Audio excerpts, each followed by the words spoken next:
versus Scott Drummond. Are we ready to proceed?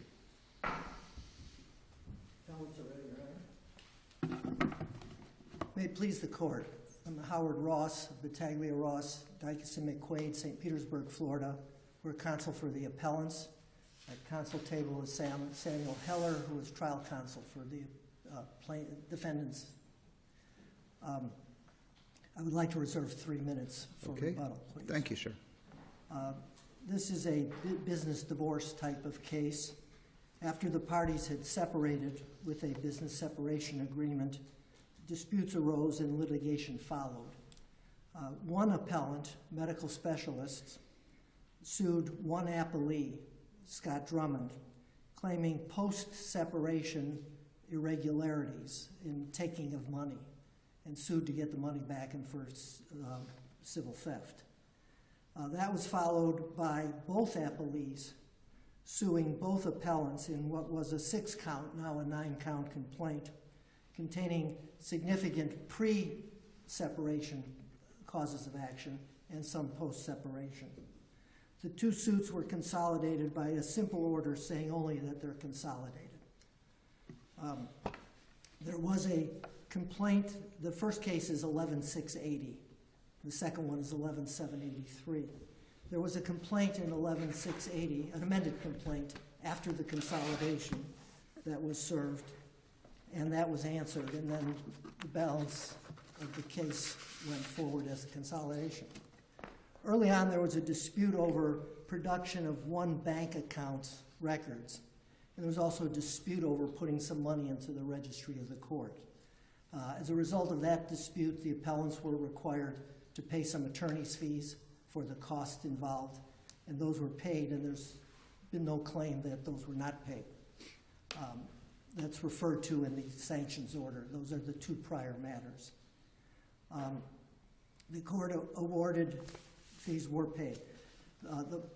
After that, the discovery went on, and the parties agreed to the appointment of a discovery master, who in May of 2012 orally established a discovery protocol for both parties. This wasn't one party being told, you do this. It was for both parties. Was this an order, or was this a stipulated agreement? It was a stipulated agreement, I believe, resulted in an order appointing the master. However, there was, the master in May make some recommendations orally. That oral recommendation is not, part of that oral recommendation was try to get some discovery done by the end of May and get it done by the end of June 30th, 2012. Those recommendations were never reduced to an order of the circuit court until July 23rd, 2012, which is some 3 weeks after the deadline had passed. And the order that does accept the recommendations doesn't say anything about complying or what happens if you haven't already complied. So it was an after-the-fact order that did not make any provision for some additional time to perform. The discovery disputes that are involved in this appeal were not formally submitted to either the discovery master or the court. There's no motion to compel what is being complained about in this appeal. Let me get my facts straight now. So the recommended date was one date. The order codifying that date came out 23 days later. That's correct. And then the compliance was when in relation to that date? 3 days later was complete 3 days later. compliance. So even though the order wasn't entered before the due date, but was entered after the due date, the compliance was still beyond the due date as ordered by the written order. The final compliance, there was compliance in stages. It wasn't just one, here's all the stuff. It came in phases. The last phase was an email that had a bunch of attachments. And when the due date came due, even though it wasn't codified in a written order, but everybody knew that it was a due date, and the portions had been provided, but not everything, was there any kind of motion to extend or any kind of contact requesting an extension of the due date since we've only gotten partial compliance? No. There was no motion to compel and no request for additional time. Okay, so it's their problem because they didn't file a motion to compel, but at the same time you acknowledge your client didn't file a motion for extension. Correct. Okay. And part of the issue here, at least from my read of this, there had been an established pattern of noncompliance. And maybe I've overstated that, so I want to give you a chance to respond to that. Because it looks like the judge at this point kind of said, we've done this enough, because there were these previous incidences. There were two prior incidences. One had to do with supplying some checks from a bank. That would be a discovery and a production type thing. The other one had to do with depositing money in the registry of the court, pursuant to a promissory note that's part of the issue. On the depositing of the money in the registry of the court, there was a motion asking for relief from a stipulation that required that deposit. And that was actually filed the day that the first deposit was to be made. The deposit period was extended. Then before the extension ran out, there was a deposit. Of that conduct on the deposit, the trial court specifically found that that conduct was not contemptuous or contumacious, disregard of the court. So I don't think... Is that the one he ordered attorney's fees on? Yes. Okay, so while he may have found it wasn't contemptuous, he did impose a sanction. Yes.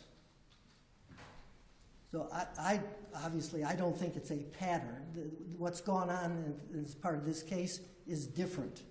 Well, he's found that there is a problem such that he orders somebody to pay an attorney's fee they normally wouldn't have to pay. That's correct. Even though he didn't use the magic word contempt, he imposed a sanction. Yes. And then there's another instance where it's arguably lack of due compliance. And then we have a due date that's not met and no extension is sought and not met for almost 30 days after the due date. Why isn't that a sufficient pattern that this judge is just saying, this is just not going anywhere? The contempt order is reality. There's very little of it based on noncompliance. Incidentally, there's full compliance before the motion for sanctions is even filed.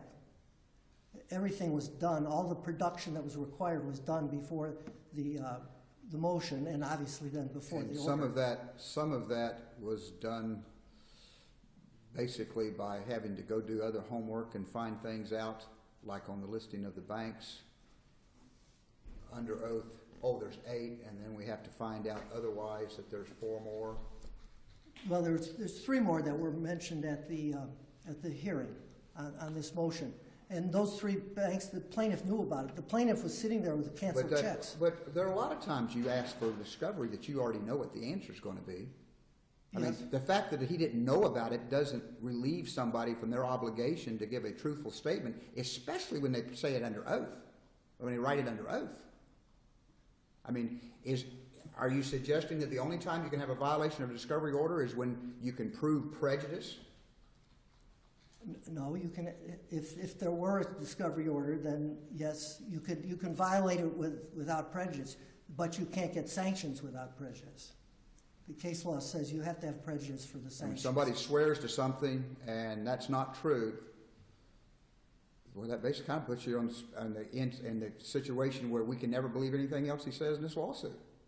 That might be a jury argument, and that might be available to them. But as far as the purpose for the list was to give them notice of banks where they could go subpoena. They subpoenaed these 3 banks before they ever got the notice.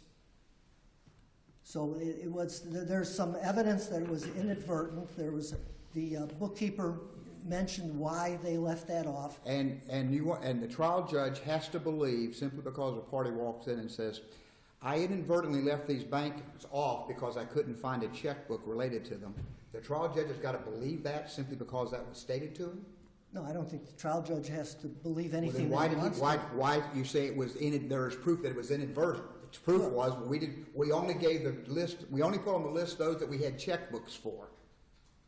And therefore, I had no way of knowing that we used these banks because I couldn't find a checkbook.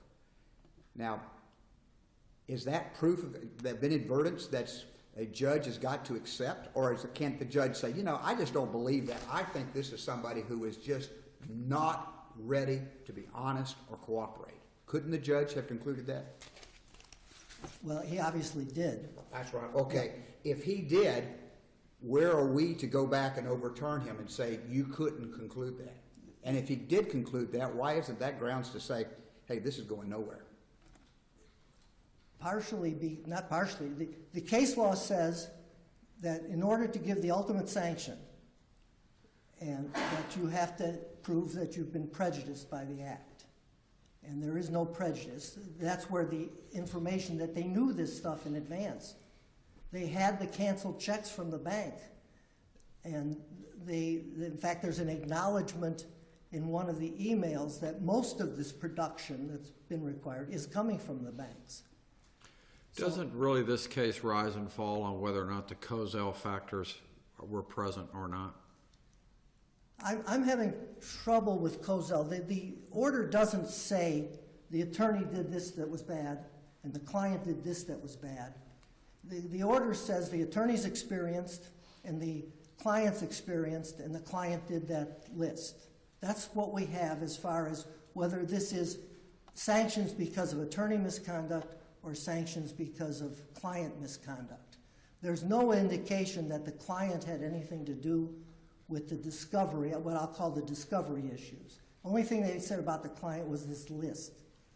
So to me, it's difficult. If you look at Cozell as trying to decide whether sanctions should be given because of attorney misconduct, then we have some difficulty. Yes, Cozell would apply to I think any case because you have to determine if there are any sanctions. That's part of the problem with the order. Is the order's not clear as to who did what and why. I think there's some inferences that are available, but the cases indicate there's supposed to be clear and convincing evidence of what went on there. But needless to say, we've argued that Cozell factors don't exist, not sufficiently to excuse me, justify the ultimate sanction. There's no earlier attorney sanctions in this case. In fact, at this point, there's no attorney sanctions in this case. The two cases, early on, the court questioned its jurisdiction because of the type of case. In 680, which was the first case filed, that's a plaintiff sanction. The complaint's dismissed with prejudice, nothing left to do. There was no counterclaim in that case.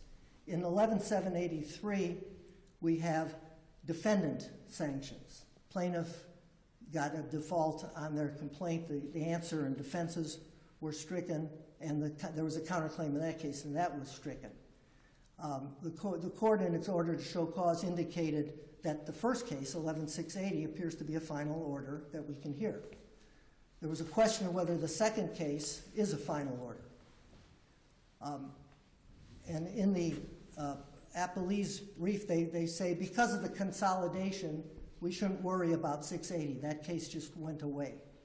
But that's not the facts or the law. We've cited the law in our reply brief that the consolidation does not merge the two cases, and the consolidation doesn't make the two parties from 11783 parties to 11680.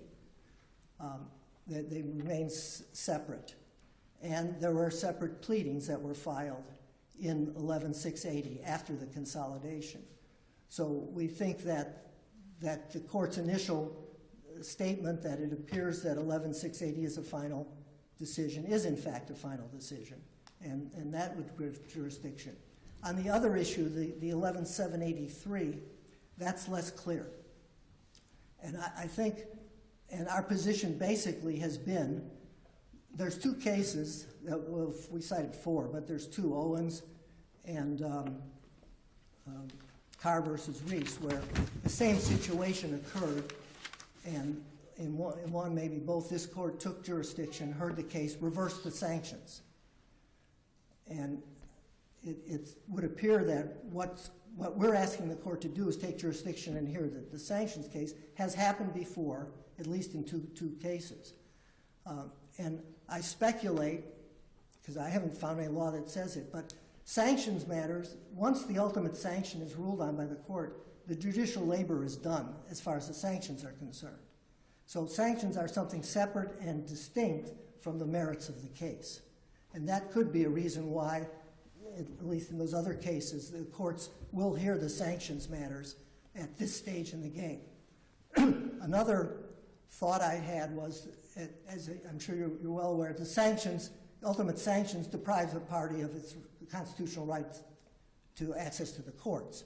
That might be another reason why other panels have decided they're going to hear the case. And that one thing on the consolidation issue, if that's a concern. The trial judge dealt with the two cases separately in his order. Paragraph 2 is the 11-680 order dismissing the complaint with prejudice. Paragraph 3, there's multiple paragraph 3s, but in the conclusion part. Paragraph 3 is the order in 11-783. And then paragraph 4, the court retains jurisdiction to enter final judgment in case 11-783, not 11-680, but 11-783, and to consider the issue of attorney's fees and costs. The parties are different, as I mentioned, in the two cases. The issues are different. The time frames are different.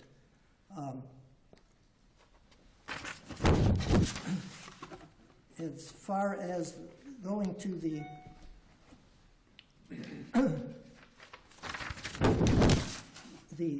merits of what I'll call the merits, not the jurisdictional issue. We've cited the law that indicates the quality of the evidence that's required for the ultimate sanction. We think it's not here in this particular order. You're at your 17 minutes. Okay. Then I think I'll save my last 3. Very good. Thank you very much.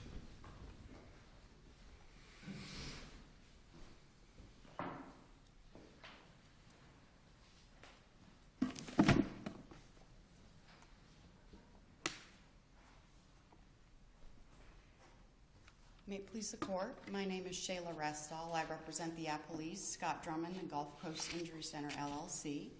The only issue presented here is whether the trial court abused its discretion in entering ultimate sanctions in this case and dismissing the appellant's claims with prejudice, striking their claims, and entering default against them. The abuse of discretion standard is obviously a very limited scope of review, and the appellants have an extremely high burden to prove that this court should overturn the lower court's findings of fact and application of law in the case. The abuse of discretion standard of review is a test of reasonableness, and this court would have to find that the trial court was unreasonable in issuing these sanctions after all of this conduct that happened in the case. With regard to all the conduct that you mentioned, the trial court's order appears to be silent as to who is the primary perpetrator or whether they are joint perpetrators, if I can use that term. And there's some line of cases, I think, mentioned in our opinion in Rolling that suggest that the sins of the attorney should not be visited upon the client. If the order is insufficient with its findings, is it necessary for us to remand and tell the trial court to tell us who the primary actor or actors are? I don't believe that the order has to indicate who the primary actors are under the Kozel case. Well, you can sanction someone. What if the actor is the client? It's not the client, it's the attorney. Does the client lose their cause of action? There seems to be some decisional out of our Supreme Court that says no, and it's developed over time. I think it's mentioned in Rolling that the client can't remain ignorant. But isn't that why they have the findings to tell us who the actors are? Correct. That's why Kozel exists, so that a party isn't sanctioned for Well, if something. it's the lawyer who's not turning over the bank accounts, if it's the lawyer who's concealing it, if it's the lawyer who's doing all that, to the ignorant, justifiable ignorance of the client. Shouldn't the lawyer bear the brunt of the sanctions and the client get a chance to replace the lawyer and get someone competent and ethical to do the case? I don't believe under Kozel that even if the conduct is mixed or even if the attorney bears a lot of responsibility, that the party can't be sanctioned. And in this case, obviously the trial court found that the party was at fault in its specific findings. But the whole point of Kozel, in my view, is to make sure that we're not unfairly punishing the party when the attorney is engaging in a lot of conduct. But obviously one of those factors in Kozel that the court is to look at is what part did the party have in this? And this trial court found that the party appellants themselves were responsible because they had submitted false under oath statements omitting very critical bank accounts that precluded us from being able to ascertain our damages in the case. So I do think the analysis was proper and there were sufficient findings. And the difficulty with damages, would that, in your view, meet the standard of showing prejudice? Yes, Your Honor, I think in this case, I don't think it always does. But clearly there are some cases out there that say, just because damages are affected, there might be lesser sanctions that will cure the problem. In this case, there aren't. Both appellees' claims and defenses are reliant on being able to prove actual monies, actual numbers that appellants misappropriated both before the business separation and after the business separation. They need those actual numbers to be able to prove their set-off, their recoupment defenses, and obviously their claims of civil theft conversion. It's not one of those situations where cross-examination is going to fix the problem, where they can just reduce the other side's damages. If there's no data, it's very difficult to cross-examine. Pardon me? If there is no data available, it's difficult to cross-examine. What about the representation that your client knew of these bank accounts even without this statement and could have subpoenaed those records based upon their own actual knowledge without necessarily having the list under oath? There's no record evidence regarding my client's knowledge of those bank accounts. Clearly, we sought the identity of the bank accounts so that we could subpoena them. We haven't gotten into the facts, but essentially we wanted to subpoena all further bank accounts after the sanctions issues with the first bank account, the Wells Fargo account, because we wanted to avoid all of those issues. Now, one of the accounts that I think my memory serves me correct, one of the accounts that was omitted was an account that was opened after the separation agreement was signed, and would that have been relevant for discovery? Only for one purpose. While the other accounts would have been relevant in terms of deposits, monies in and monies out, that account would really only be relevant as to monies that went into it after the business separation. My client had no rights to monies from the businesses under the profit-sharing agreement after the business separation. So the monies going out of that account would not be relevant. But the monies going into the account would be. And the claims were that medical specialists and Mr. Auslander were misappropriating Gulf Coast Injury LLC's, one of the appellees, patient funds and putting them into that account, among others. And that claim was that that was being done after the separation agreement? Both before and after, yes, Your Honor. So that account is of limited value, but the other accounts, obviously, monies in and monies out are important. It's also important to note that the testimony at hearing and the record is very clear that despite the fact we were able to subpoena and obtain these accounts from banks because we learned of them through reviewing other accounts and seeing checks and going through that process, the hearing evidence is clear that Mr. Auslander, as medical specialist's representative and on his own behalf, testified at hearing there was at least one other account that we hadn't had at the time of the hearing, and that he couldn't testify there weren't one or more other accounts that we hadn't learned of yet. There's a significant question and answering in the hearing where Mr. Auslander clearly acknowledged that he just wasn't able to identify how many other accounts there might be. So it's not a situation where we ever got full compliance like the appellants present. We've not gotten full compliance. The books and records are a separate issue, but the bank accounts have never been fully complied with. We don't know whether other accounts exist, and we have no way of determining that. Appellants raise a technical point that I would like to get at your response. In Chamorro, an opinion of this court written by Judge Stringer, there's a passage towards the end of the opinion that says where a party has never been instructed by the court to comply with a discovery request, sanctions for noncompliance are inappropriate.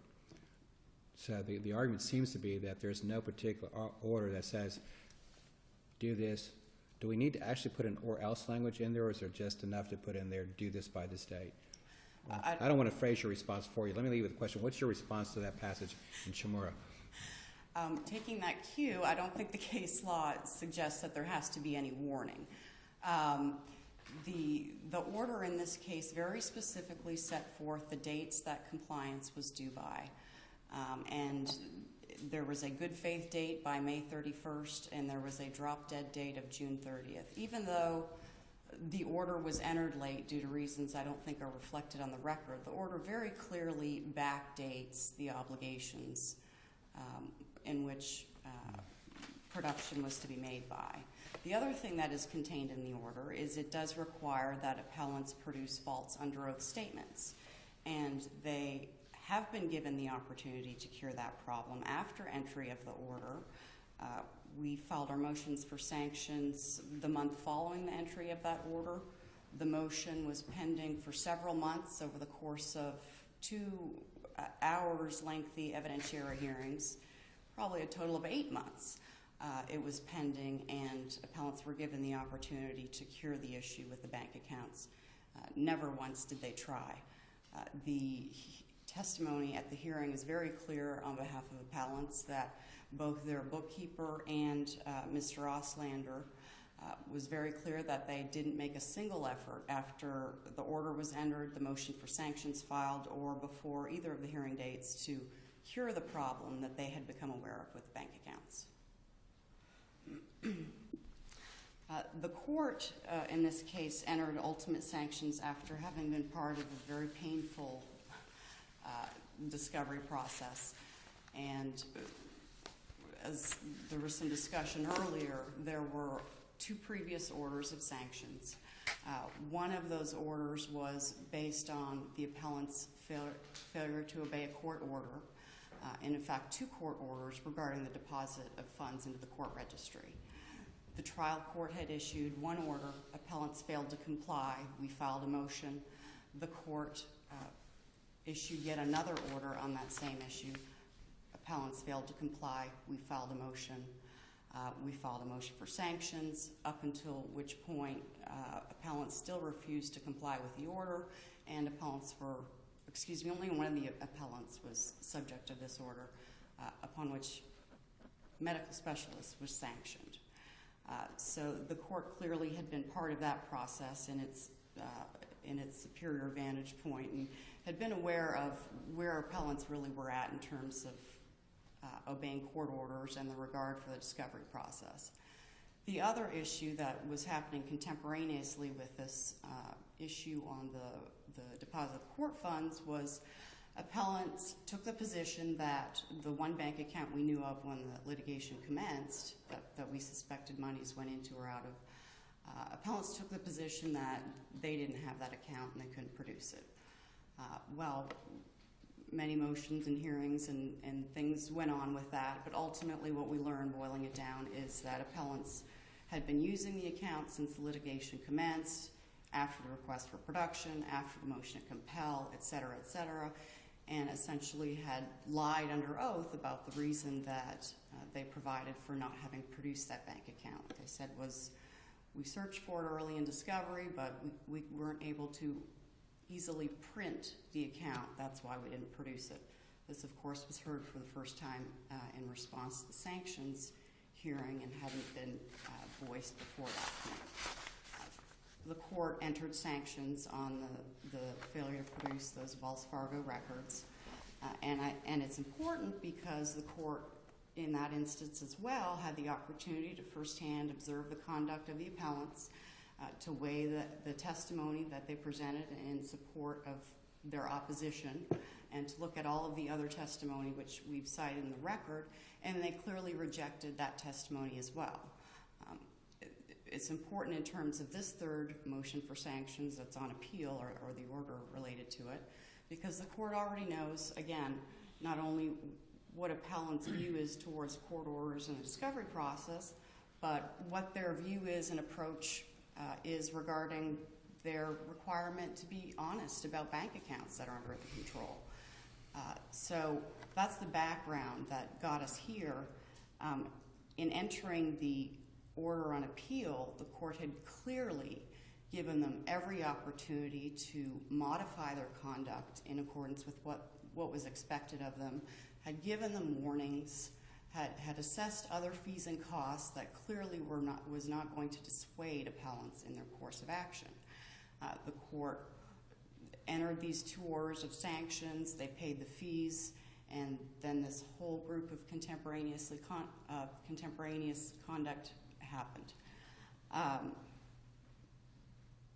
The appellants appear to want this court to de novo look at the facts and decide that the trial court was outside of its discretion in entering the sanctions.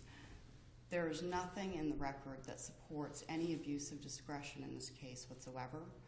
The court very methodically, in a 7-page order, went through the Cozell analysis, finding all of the factors, finding information and responding to all the factors required.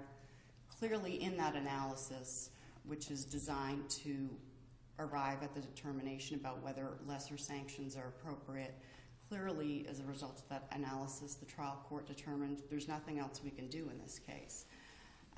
And the trial court entered the ultimate sanctions after having heard hours and hours of testimony and having provided appellants ample opportunity to provide a reason for why they didn't comply. They never provided a reason that the court did not reject.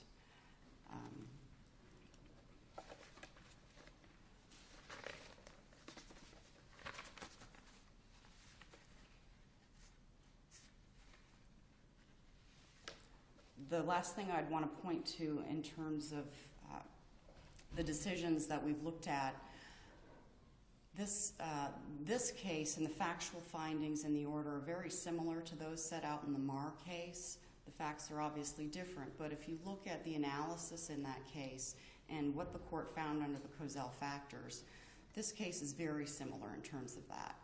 In the Marr case, obviously, this court upheld the sanctions order.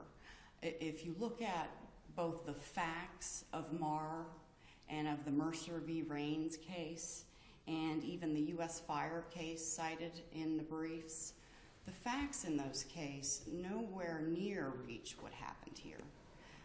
One of the cases involved expert interrogatories and supplemental interrogatories and the violation of successive orders on that. Another one involved a certain category of documents that were said to not exist and weren't produced. And then the other involved a single order on a set of written discovery. I mean, all of those cases, the sanctions, the ultimate sanctions were upheld and the trial court's decision was upheld. And those cases nowhere near reach what happened in this case. There was no other opportunity to give to appellants. They clearly showed they weren't going to participate in the process and allow us to get to the merits. Based on that, I would ask that the court affirm the trial court's order. Thank you.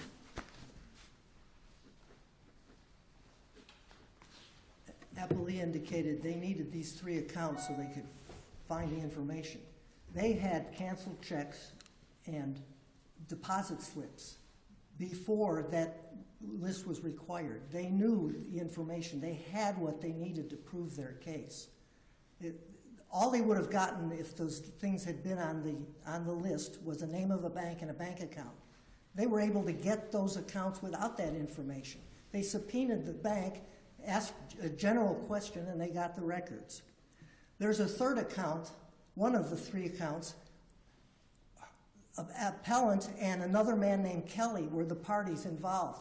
This man named Kelly was the sole signatory on that account, and they've acknowledged in this appeal there's nothing in that account that's probative of any of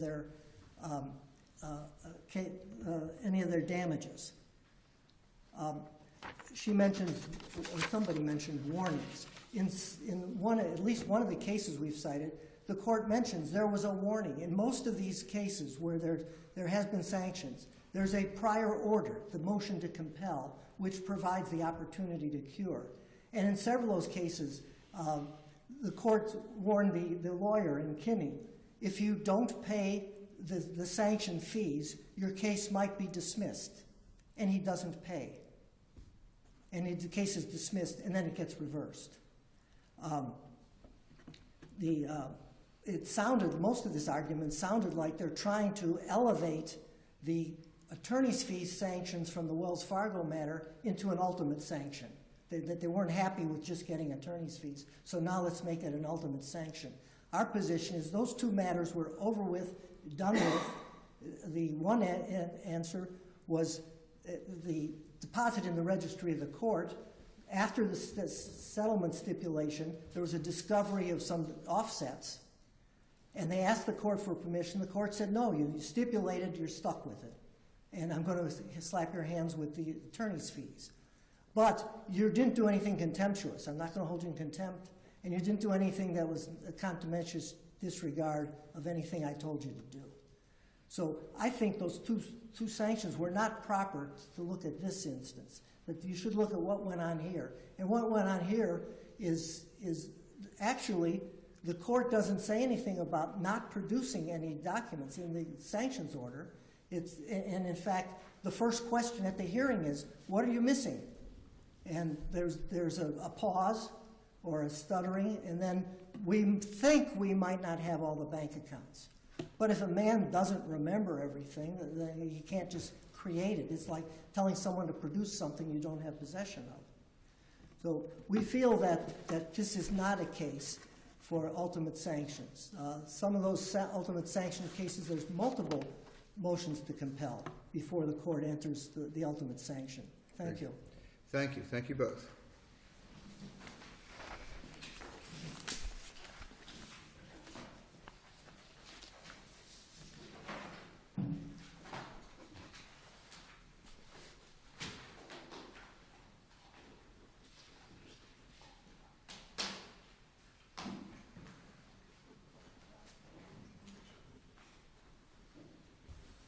Okay, this is